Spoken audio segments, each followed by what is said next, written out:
Today I will teach you, myself Mansi Devanani, today I will teach you lesson 3 and in that topic will be question form. Earlier I taught you negative form. पहले मैंने आपको सिखाया कि negative form किस तरह से बनाते हैं. आज मैं आपको सिखाऊंगी question form किस तरह से बनाते हैं. तो question form में क्या होता है, question form में हमेशा sentence question पूछता है. Ask a question. Sentence जो आप बनाएंगे वो हमेशा क्या पूछता है, question पूछता है. And it ends with question mark. हम लोग क्या करते हैं, क्वेश्चन फॉर्म तो बना देते हैं लेकिन लास्ट में क्वेश्चन मार्क लगाना भूल जाते हैं. So that is compulsory. Question वाले सेंटेंसेस हैं तो आपको क्वेश्चन मार्क लगाना भूलना नहीं है. You have to remember that आपको question mark end of the sentence के लगाना है. Okay, now your exercise page number 6. First one is Ruchi is a cunning girl. तो ये वाले सेंटेंसेस अगेन वैसे ही हैं, आपको सब लाइन से ही दिए हुए हैं. पहले वाले सारे हैं हेल्पिंग वर्ब वाले. तो हम सेंटेंस में पहले क्या फाइंड करेंगे कि वहां पे हेल्पिंग वर्ब है कि नहीं.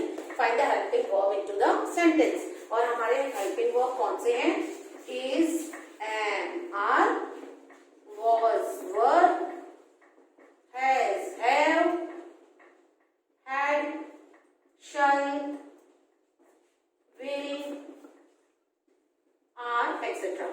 ये वाले सारे हमारे हैं helping verb. So here let's start the exercise. Run. Sorry, I have written here something wrong. Running नहीं, रुचि आएगा. रुचि is a cunning girl.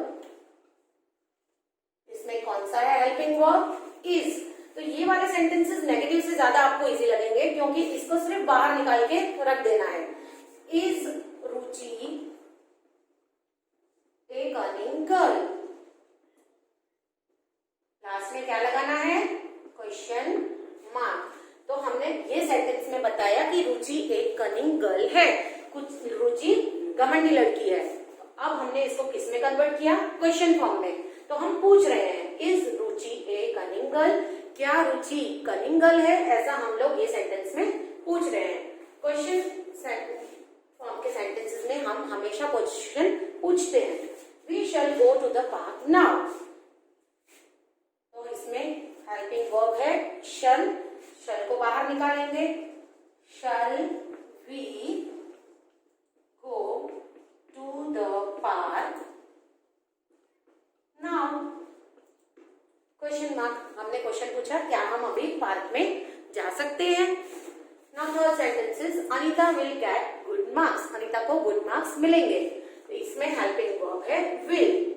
हम विल को आगे निकालेंगे. ओके, हम यहाँ से विल को आगे निकाल रहे हैं तो first word should be capital. याद रखना, फर्स्ट वर्ड स्मॉल मत बना देना. और अनीता क्योंकि नाम है इसीलिए ए अगेन कैपिटल.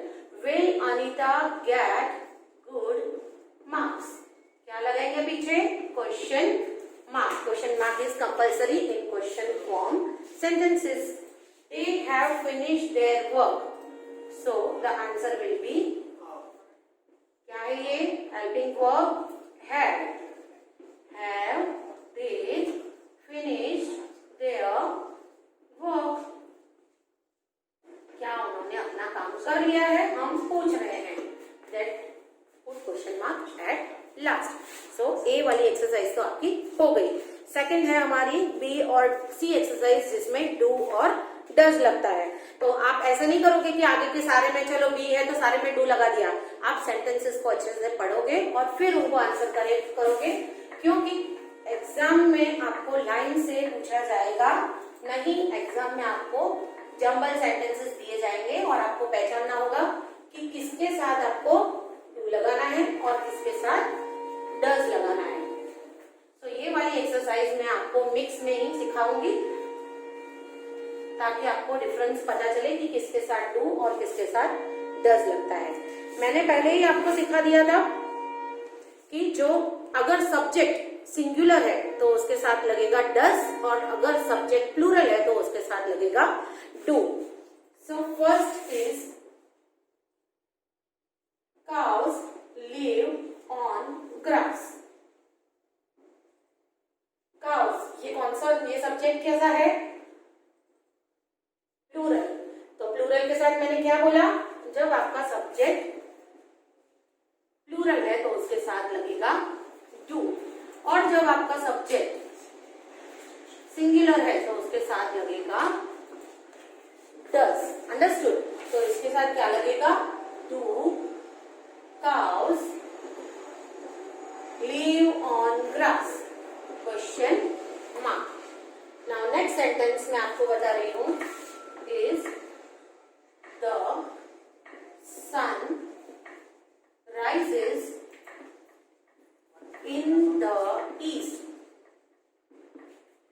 अब आप देखो यहाँ पे वर्ब में एस ईएस आ गया. जैसे मैंने नेगेटिव में आपको सिखाया था, जब एस ईएस आएगा तो हम क्या लगाएंगे? डज. और दूसरी चीज, ये जो सब्जेक्ट है ये है सिंगुलर, सन तो एक ही होता है, इसीलिए हम लगाएंगे does the sun rise in the east. We will put here question mark. Now third sentence, she borrows books from the library. Yes, now tell me what we will put here. पहले हम देखेंगे कि verb में S है, S ES है. फिर देखेंगे कि ये सब्जेक्ट सिंगुलर है, यस है. सो हम यहाँ पर क्या लगाएंगे? डज. शी. आपको याद रखना है बोरोज है तो उसका हो जाएगा बोरो, एस हट जाएगा. Does she borrow books from the library? And we will put here question mark. Understood? Now let us see that exercise number D. B और C मैं आपको PDF में भेजूंगी, आप उसमें से देखकर आंसर्स लिख सकते हो. आप पहले ट्राई करना कि अपने आप लिखो, उसके बाद आप चेक करना whether your answer is right or not. Again, before starting exercise D मैं एक बार फिर से आपको बता देती हूँ कि जहाँ पर सब्जेक्ट सिंगुलर होता है वहां पर हम लगाएंगे डज, और जहां पर सब्जेक्ट प्लूरल होता है वहां पे लगाएंगे टू. अब जैसे एक्सरसाइज डी हमने नेगेटिव में की थी, नेगेटिव फॉर्म, सेम यहाँ पर भी नेगेटिव फॉर्म का ही रूल पहले अप्लाई होगा. हम लोग V2 में देखेंगे सेंटेंस में V2 है या नहीं. तो ये पहले जैसे मैंने आपको बताया था कि हम V2 जो होगा हमारा सेंटेंस उसको V1 में कन्वर्ट करेंगे. जैसे यहाँ पर है गॉट, तो गॉट का रूट फॉर्म क्या है? गेट. सेकेंड सेंटेंस में है टॉट, टॉट का V1 टीच. नेक्स्ट है थर्ड वाले सेंटेंस में है टोल्ड. टोल्ड तो आपको याद हो गया होगा, मैंने लास्ट टाइम में सिखाया था. टेल. नेक्स्ट है थ्रू, का हो जाएगा थ्रो. नेक्स्ट लास्ट में अगेन टोल्ड है तो फिर से हो जाएगा tell. So I will solve the exercise.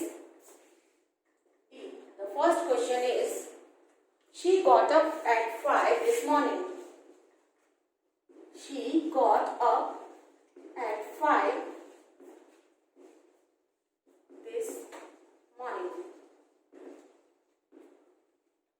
हम इसमें क्या लगाएंगे? क्योंकि ये V2 फॉर्म है और हमने इसका रूट फॉर्म लाया है get, got का रूट फॉर्म है get, हम लगाएंगे यहाँ पर did. She got का हो जाएगा get up at 5 this morning. Last में लगेगा क्वेश्चन मार्क क्योंकि ये क्वेश्चन फॉर्म के सेंटेंसेस हैं. Second is you taught them grammar. You taught them grammar. Okay, आप बोलोगे मिस आपने तो बोला था यू के साथ डू लगेगा, लेकिन मैंने एक और चीज भी बोली थी कि आपको वर्ब फॉर्म देखना है. अगर वो V2 फॉर्म है तो उसके साथ लगेगा डिड. हमने पहले ही V2 का V1 कर दिया है. यहाँ पर टॉट का हो जाएगा टीच. तो did you teach them grammar. Last में लगाएंगे क्वेश्चन मार्क. मैं बार बार याद दिला रही हूँ क्योंकि मुझे पता है आप लोग यही सिली मिस्टेक करते हो, क्वेश्चन मार्क लगाना भूल जाते हो. Next is Manu told him this story.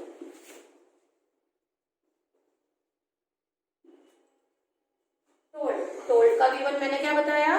Tell, तो डिड मनु नाम है इसीलिए एम कैपिटल लिख रही हूँ, Manu tell, did Manu tell him this story, question mark. Okay, now fourth one is Ramesh threw the ball to Misha. Ramesh threw V2 form है तो हम लगेंगे did Ramesh throw the ball to Misha. Last fifth one is she told a lie to her parents, तो did she tell a lie to her parents, question mark. Now hope this concept is clear. जहां पर V2 form है वहां पर आगे did लगा के आगे का वर्ड सब्जेक्ट जो है पीछे लेकर हम गॉट का कर देंगे गेट।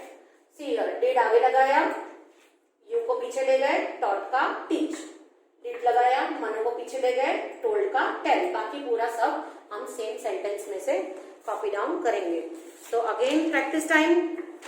जो सारे मैंने आपको हेल्पिंग वर्ड्स वाले वर्ब्स डू डज डिड जो भी सिखाए वो मैं आपको एक साथ हम लोग एग्जाम में कैसे पूछेंगे उस तरह से करके दिखाती हूँ।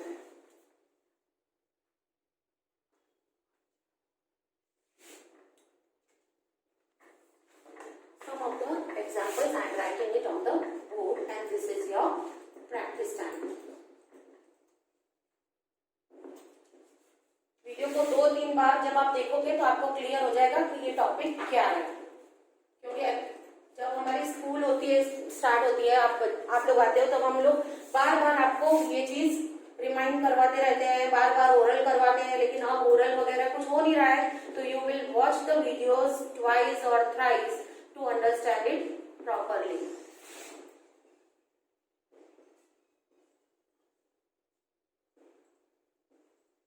He earns a lot of money.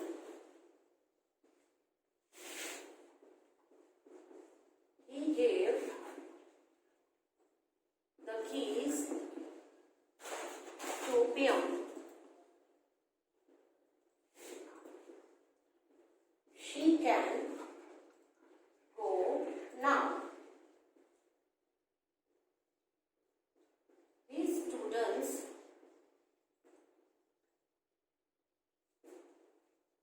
wasted their time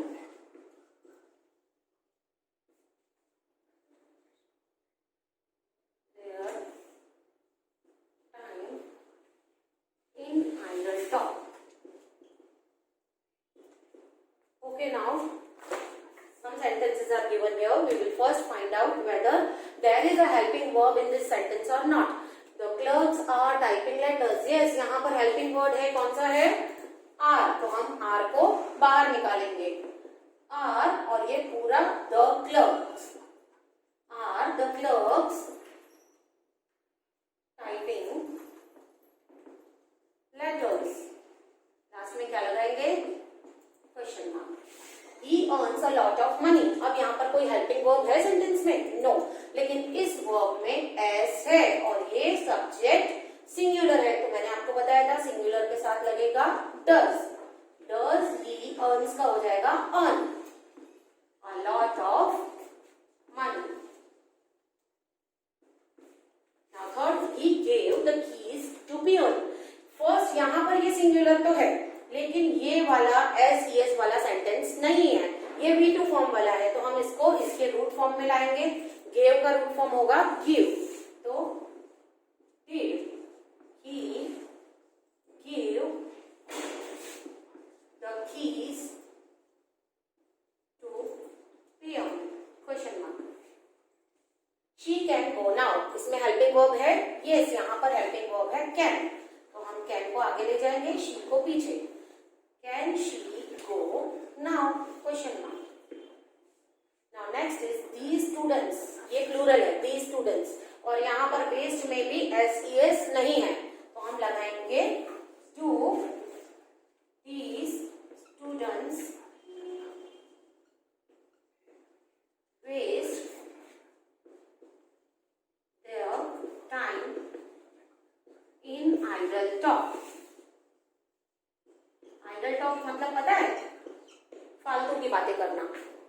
क्या these students waste their time in idle talk, ऐसा स्टेटमेंट दिया हुआ है, तो हम क्वेश्चन में पूछेंगे Do these students waste their time in idle talk? क्या वो बच्चे फालतू की बातों में अपना टाइम वेस्ट करते हैं? Okay, with this the concept of question form is clear now. Practice time में मैंने आपको हर एक एग्जाम्पल करके इसमें भी समझा दिया. अब आपको ध्यान रखना है वर्ब ढूंढ के और आपको एक्सरसाइज को कंप्लीट करना है. जहां पर कहां पर डू लगेगा, कहां पर डज लगेगा, कहां पर डिड लगेगा. Understood now? Okay, write down the PDF in your notebook with good handwriting. Thank you.